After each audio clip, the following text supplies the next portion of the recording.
Well, let's settle for tonight's story, beginning with this one. CEO of the Ghana Export Promotion Authority, Ifua Sabiasare, says engaging some banks to support export companies with affordable credit facilities for the financing of their exports is a laudable idea. She believes this initiative will go a long way to increase export values by almost 30%. There is more in this report. Despite various interventions to help micro, small and medium export companies export their products, the Ghana Export Promotion Authority, GEPA, has singled out the lack of financing as a major challenge undermining the quest to boost export values in Ghana. CEO of GEPA, Ifua Sabia, at a financing forum organized by her outfit, has been explaining how GEPA has agreed with some selected banks to bridge the export financing gap. Many banks have been approaching GEPA to facilitate and provide them the conduit to be able to reach the small exporter with a view to providing the many enterprises with export financial solutions.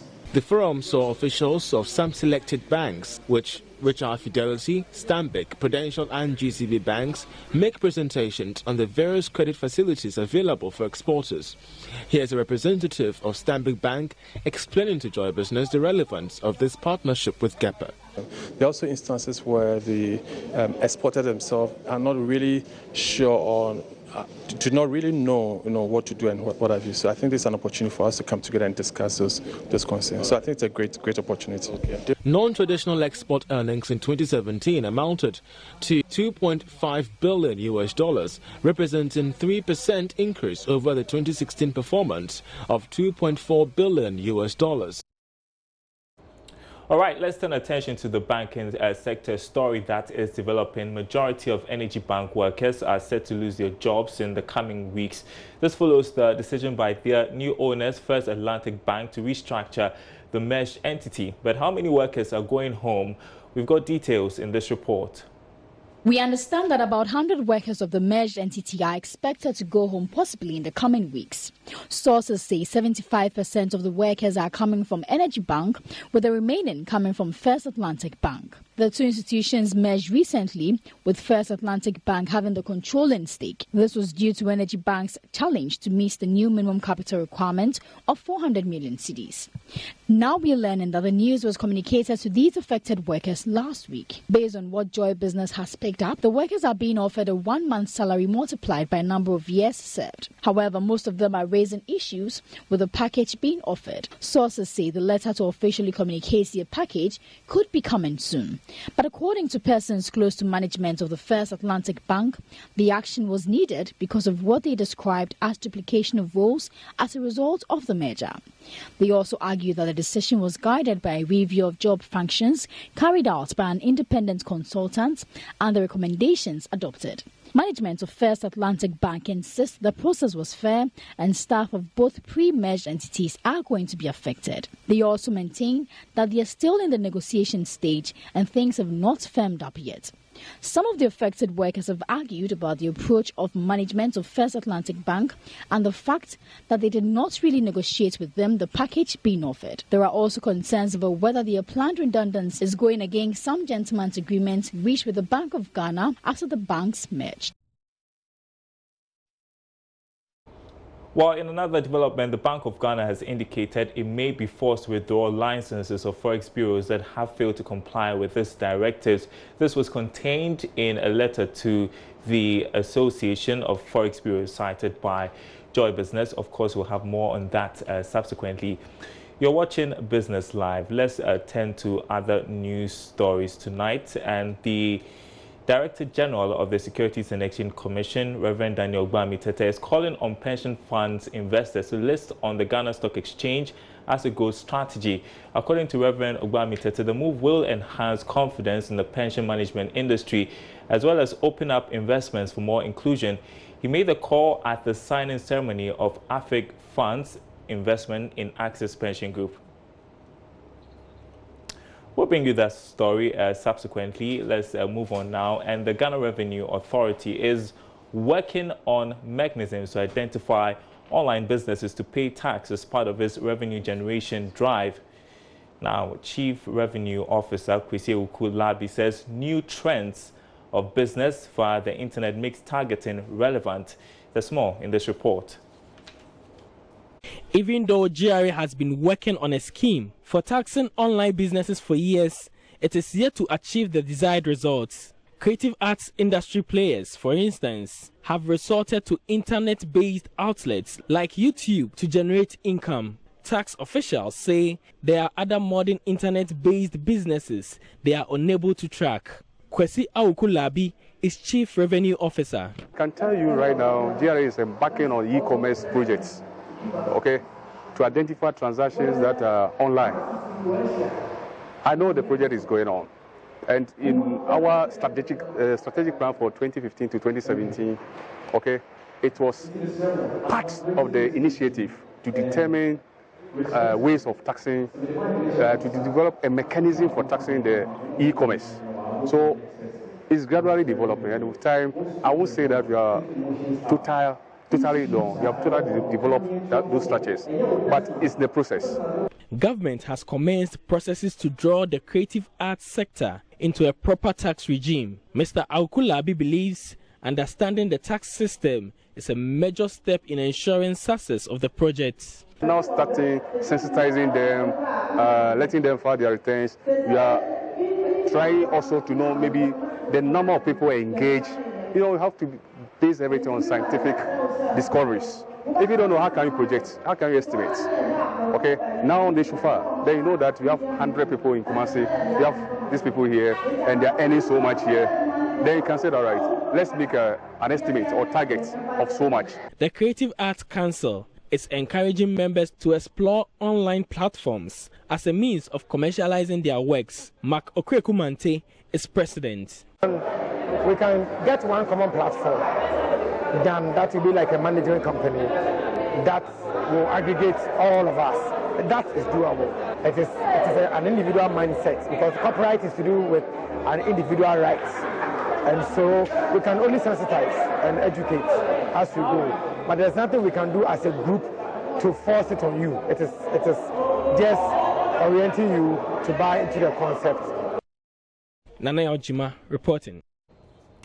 Meanwhile, the Ghana Revenue Authority has debunked concerns that the new GRA prosecution policy will be used to harass existing taxpayers. Commissioner General Emmanuel Kofinti says the policy document seeks to facilitate effective prosecution of tax offenders from improved revenue mobilization. The draft legislation is meant to improve compliance and increase revenue in a transparent, fair, effective and efficient manner.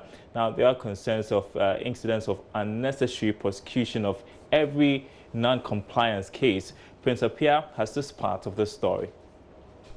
Ghana Revenue Authority often struggle to achieve the annual target because of high rate of tax non-compliance. The draft legislation is meant to improve compliance and increase revenue mobilization in a transparent, fair, effective and efficient manner. Commissioner General Emmanuel Kofinti provides details. One important tool made available by the various laws to elicit compliance is the prosecution of tax offences. We, however, believe that the powers to prosecute must be guided by a documented policy made known to the public to ensure consistency in application, hence the development of this policy. Last year, I made it clear that the era of business as usual at GRA is gone forever, and that going forward, GRA is going to bite hard. This is because GRA's intention is to increase the use of prosecutions as one of its weapons in the fight against non-compliance, tax evasion, tax and customs fraud. All GRA officers who are expressly mandated to enforce tax laws will apply the policy if it is approved. Mr. Nti says the policy document will be made public for enhanced public understanding. He says the policy will not be used to harass existing taxpayers. The GRA will not use the launch and implementation of this prosecution policy to harass existing and potential taxpayers on the least pretext not to settle scores. Rather, prosecution will be used used to complement administrative actions contained in the tax laws for non-compliance to ensure that there is a constant and regular flow of revenue to the national coffers. GRA is not interested in collapsing any business. GRA is interested in all the business surviving for the long term so that the state can have its fair share of revenue. Meanwhile, Ashanti Regional Minister Simon Osei-Mensah warns GRA against what he describes as unnecessary prosecution of every non-compliance case. I also want to use this platform to advise the Ghana Revenue Authority to do its homework diligently and gather enough evidence on defaulters before proceeding to court to ensure successful prosecutions. Such positive prosecutions will inspire confidence in the system. GRA Legal Affairs and Treaties Department collaborated with British Department for International Development to put the document together. Prince Apia reporting. You're watching Business Live. My name is Darryl Kwao. Now, recent kidnappings in parts of the country has started a conversation on the extent to which weak internal security can affect foreign direct investments as well as local businesses. Now, an Indian businessman, if you recall, was reported to have been abducted in Kumasi and later rescued by the police. Now, obviously, businesses must be concerned about this emerging trend. What should we be doing as a nation to ward off this threat on foreign direct investments looming, I should say? I've been joined in studio by a forensic psychologist and homeland security expert based in the U.S., Kwame Boachidankwa, to give us some perspective to this. Thanks for your time tonight. Well, first, let me start by asking you what your reading of this whole thing is, because just as I mentioned, an Indian businessman was abducted, and then recently we had the consul of Estonia also kidnapped, something of the sort. Now, there are investigations underway into this, so we can't establish if they were linked and all of that. But you're a security person, so you can tell me from surface view what you feel is the situation we are seeing at the moment. Yeah, at the moment, you know that globally we are in a global security threat. So Ghana has to step up because it affects the entire economy. I mean, when you get to our airport, what do you see? Our customs officers are the first greeters, all right? So when tourists are coming, you see how do we handle the tourists and then people who come here for the first time. So the first impression is the key. So if we want to fix security, we have to fix what is happening at the airport. Because if we don't do that, when investors come here, when the tourists come here, and then they see that the country is kind of porous, it gives them room for them to operate. So when a criminal comes here, the first thing is we need to collect their data and then see who comes in and who goes out. Do we have that data? So that is, if we have it, what are we doing, with the data? So we need to step up and then take a critical look at it, because security issues in this country has to be heightened. So you think that as a country we don't take security issues seriously? I think Ghana in general, we are not proactive, we are reactive. We wait for things to happen before we react. What do we see? Take for instance when you go to Jubilee House, or what do we see? We see hawkers selling things. When you go to US, you cannot even go close to White House, highly security area. You cannot even stop, or you cannot even park your car. When you drive past Jubilee House, what do we see? Hawkers and all sort of people are walking there. Even that is where the seat of government.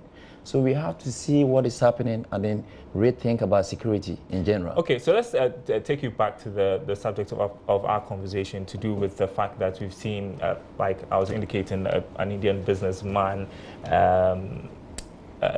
abducted, and then the consular of Estonia. These are foreigners, and the optics matter. People are watching from outside, people who would want to invest. Now, again, I should say, we don't know if these incidents are linked. All we know is that the police claim it was carried through by foreigners. What do you think it does to the image globally, and how does it affect FDIs? It doesn't look good. Just imagine a foreigner who comes here and then maybe a diplomat, an investor, comes here, the person gets killed. His country, is not going to take it lightly. So we have to sit down and then see beef up security. Or, you know, we want investors to come. When they come, what do we have? What do we see? We don't protect them. Do we have tourist security? We don't take it seriously.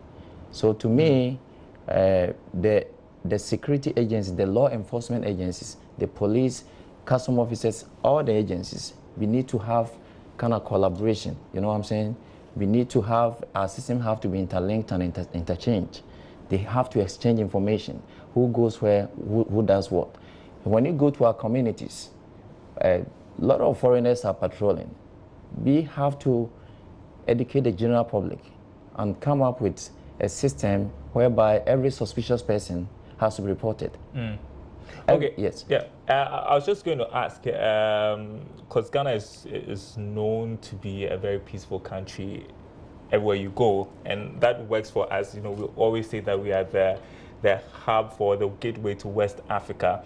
And so what would you say to people who feel that this is alarmist and that, I mean, these incidents are isolated cases, really? I mean, we've not really seen them happen often, and so maybe it's just much ado about nothing. We need to take the emotions out of security and then deal with the issues. It's about intelligence gathering. Everybody has to gather intelligence, get information, get to know who does what. When you see somebody, you need to question what if the person looks suspicious, you have to. You know, we are building a national cathedral. If we don't take our security issues critically, you know what happened in France recently? You can build it, but you might not know some people are trying to also come up with something. I understand what you're saying. The law, especially the police, because they are the main law enforcement agencies. I know they don't have enough logistics to work, and our IGP is doing very well. But the public in general we have to help the police to help, curb the system, because it's so bad, and what is happening is alarming. Right. It's really alarming. Great. Yeah. Thanks very much for your time tonight, security expert Kwame Boakye Dankwa. Thanks very much for your time tonight here on Business Live. There's something happening in Parliament we want to update you on. A meeting of Parliament's Joint Committee on Finance and Energy to consider amendment to the AGM petroleum agreement has been suspended. Minority MPs insisted they did not have copies of the necessary documents to enable review the deal for approval. Now, the minority say that a review of the deal will reduce Ghana's stake in the oil block from 43 to 18%. Joining me via phone is parliamentary correspondent Joseph Opoku-Gakpo. Joseph, start by giving us background for the benefit of our viewers as to what this is all about, really. And so on Monday, the Energy Minister, Peter Mawu, laid before Parliament an agreement seeking to amend a 2013 agreement signed between governments and another firm, AGM Petroleum, in order for the exploration of oil in the deep water South Channel area. And from what the minority in Parliament is claiming, the planned review will shorten the country. They claim that Ghana's entire interest in that oil block will reduce from 43% to 18%. And so they are kicking against it. And this is despite assurances from government that with this particular planned amendment, we see a situation where more jobs will be created, more companies will be interested in the oil sector, and help ensure general growth in the oil sector. And so Parliament is now considering the amended agreement. It's been referred to the Committee on Mines and Energy. The committee met today at 2 o'clock. We gather that the discussion on the approval got very heated. The minority was insisting that they didn't have a copy of the original agreement that was approved in 2013. It's not being amended. And the committee chair was insisting that the minister should be allowed to do a presentation to MPs on the issue. That dragged for a while until eventually the meeting was suspended after about 1 hour, 30 minutes. And the MPs are now being given copies of the third contract and additional documents. And the expectation is that sometime soon, any moment from now, the committee will continue after they had access to those documents to continue the possible consideration. And the expectation is they are supposed to do this and ensure the necessary approval before the House goes on break tomorrow by Christmas Day. All right, thanks very much for the updates. That was parliamentary correspondent Joseph Opoku Gakpo. We'll see how that plays out in Parliament. Let's move on now. And Unilever Ghana has underscored the importance of having the most skilled workforce in a globally competitive manufacturing space. The company believes business efficiency and growth are dependent on highly skilled labor in modern technology and products. The company has spent some 13 million euros in the last 36 months on maintaining the factory to ensure growth. Supply chain director at Unilever Ghana, Nazer Jacko, disclosed this at the Tema factory after commissioning a learning center with UK Foreign Secretary Jeremy Hunt. There's more in this report. Created in Ghana since the 1960s, Unilever has churned out different household retail products to serve the needs of consumers. After decades of operation, the company continues to place special emphasis on skilled labor in order to remain competitive. It is in this direction that a learning center, which can host 116 persons at full capacity, has been refurbished. According to Nazer Jacko, the learning center is expected to teach staff new trends in the manufacturing world. So we need people for productivity, we need people for competitiveness, we need people everywhere. But the most important one, you can have the people, but if they're not well skilled, you may not be competitive. So the learning center, that's the purpose, developing our people's skills, upgrade them, and give them the possibility for them to learn everything they can learn, because there will be various kind of books in the libraries. There will also be computers and so on and so forth, from research to all the way how we make soaps and so on, and the technology is and so on and so forth. So people have to learn, and that is where we are looking at. What are we looking at? Making sure that people develop themselves. Meanwhile, Nazer Jacko says the company has invested in solar energy as additional source to the national grid. I think solar panel is something which is now worldwide, because we want to make sustainable everything we are using to produce our goods. So we have solar here in Ghana, in Africa, in West Africa. I think it's great to use it. We are not going to run away. You still need the grid to make sure that you still have consistent supply of power. So we always remain connected to the grid. When it comes to solar, we'll always support people to go solar immediately in Africa, because there's a need for that. Okay, we don't have a battery, we don't have everything like this. So it's a day use. In the evening, you will make sure that you use the grid. Visiting UK Foreign Secretary Jeremy Hunt lauded Unilever in the use of advanced technology in production. He says the UK will support the company in its bid to increase its production to serve the West African markets. And that's Business Live tonight. There's more news on our website, myjoyonline.com/business. That's right behind me. You can get the latest updates there on whatever is happening in the world of business. My name is Darryl Kwao. Thanks for watching.